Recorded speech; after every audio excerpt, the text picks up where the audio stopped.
자, 그렇다면 이러한 야당 상황을 모두 지켜보고 있는 더불어민주당의 상황은 어떨까요? 살펴보겠습니다. 자, 어제 열린 민주당 최고위원회의 이야기를 해볼 텐데요. 이동학 더불어민주당 청년 최고위원이 송영길 대표와 윤호중 원내대표 다음으로 세 번째로 모두 발언에 나섰습니다. 그러니까 민주당 최고위원들 가운데 가장 먼저 발언을 한 셈입니다. 원래는 당선 서열대로 발언을 하는 관례가 있는데요. 자, 지명직인 이 최고위원은요, 가장 마지막에 원래 발언을 했었던 순서였다고 합니다. 자, 어제는 왜 청년 최고위원에게 먼저 발언권을 줬을까? 아무래도 여당의 30대 당 대표이다. 이걸 좀 어떻게, 야당의 30대 당 대표, 이 부분을 의식을 해서 민주당도 좀 젊은 층들을 앞세우기 위한 뭐 그런 의도로 보인다라는 얘기가 많죠. 그러니까 민주당의 고영진 대변인이 얘기를 했어요. 뭐라고 했냐면 청년 입장을 우선해서 듣는다는 의미가 있다라고 네. 얘기를 했는데 이준석 대표가 당대표 되고 난 후에 민주당의 심정은 두 가지일 거예요. 부럽다. 그리고 두렵다. 파장이 어디까지 갈까? 이것을 정치적으로 해석을 많이 할 텐데 결국에는 내년 대선을 앞두고 20, 30대의 표심을 뺏길까 봐 두려운 겁니다. 그래서 이러한 난관을 어떻게 타개할까 노력을 많이 할 텐데 저는 저런 외형적인 변화를 이끌어내기보다는 조금 더 진정성 있게 20, 30대가 어려워하는 부분들을 해결해 주도록 정책적으로 집권 여당답게 노력해라. 그래야 20, 30대의 마음이 온다라고 말씀드리고 싶습니다. 네. 어제 제가 이동학 최고위원하고 인터뷰를 했어요. 네. 어젯밤에. 그래서 왜 그렇게 된 거냐 이렇게 물어봤어요. 이동학 최고위원 얘기를 들어보니까 그러니까 원래 전당대회에서 득표 순대로 항상 최고위원들이 네. 발언 순서가 주어지거든요. 근데 지명직 청년 최고위원이니까 매번마다 꼴찌로 발언을 하게 되는 거예요. 그래서 본인이 그동안에도 여러 차례 발언 기회를 앞에서 좀 앞쪽에서 할 수 있도록 해달라 이렇게 요청을 했었다고 합니다. 근데 마침 또 이준석 대표 바람도 불고 있는 상황이니까 네. 막 그런 차원에서 배려를 한 측면도 있다. 본인 스스로가 그렇게 얘기를 하던데요. 민주당 입장에선 그러니까 변화와 혁신을 국민들이 요구하고 있다고 하는 그 목소리를 외면하기 어려울 것 같고요. 저 어제 그 인터뷰하면서도 느꼈지만 이동학 최고위원의 그 발언하는 거라든가 생각이 깊이나 이런 것들로 볼 때 기존의 중진 정치인들에 못지않다. 근데 민주당에서는 왜 그런 신진 정치인들, 청년 정치인의 얘기가 잘 주목을 못 받았을까. 그러니까 앞으로 그동안에 내공을 많이 쌓아왔던 네. 좀 청년 세대 정치인이라고 할 만한 그런 정치인들이 적극적으로 자기 목소리를 내게 해줘라. 네.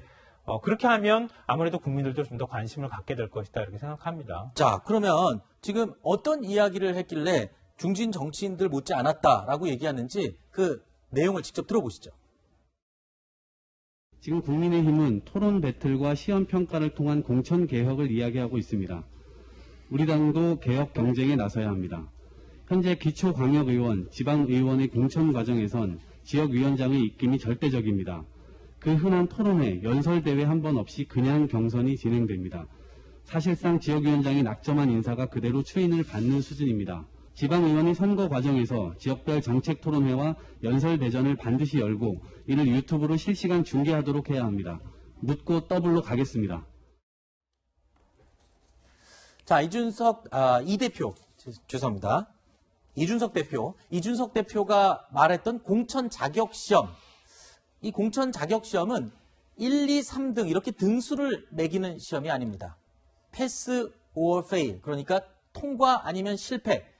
기본적인 자격이 있는지 아닌지의 유무를 판단해서 공천을 결정하겠다. 이런 말인데요. 국가 직무 능력 표준처럼 공직 후보자가 갖춰야 할 직무 능력에 대한 필기와 실기 시험을 치러서 이른바 밀실 공천 자체를 원천 봉쇄하겠다. 이런 계획입니다. 관계자들 사이에서는요, 물갈이 태풍으로 이어지는 게 아니냐라는 우려 섞인 목소리가 나오고 있고 또 찬반 논란도 이어지고 있는 상황인데요.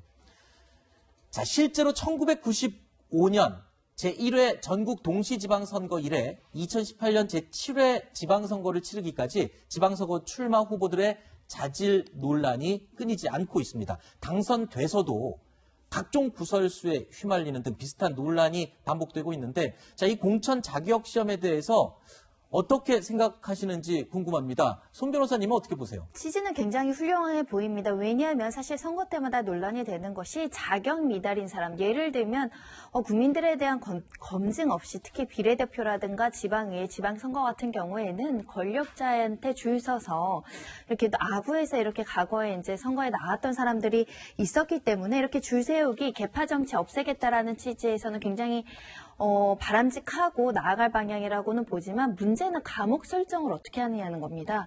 예를 들면 토론 논술 시험을 놓으면 사실 안철수 대표도 토론 못해가지고 초반에 굉장히 고생하셨으나 지금 또 토론 잘하시잖아요. 그런 만큼 토론 과목을 놓을지 IT를 넣을지 그럼 국제화 시대니까 영어를 넣으면 또 영어 못하는 사람은 역차별이라는 비판을 받을 수 있어서 그런 과정에서 조금 잡음이 있을 수 있다 이런 네. 생각도 해보고요. 소수자를 배려하면서 시험 과목을 선정하고 자격 기준을 세우는 것은 합당하지만 그 과정에서 조금 매끄럽게 할 필요가 있다라고 생각이 들고요. 자격 시험까지는 아니더라도 당원 당규에 적어도 객관적인 어떤 지표로 공천에서 경선을 하게 된다고 한다면 또 자격 시험까지 필요하지 않지 않을까 하는 생각도 해봅니다.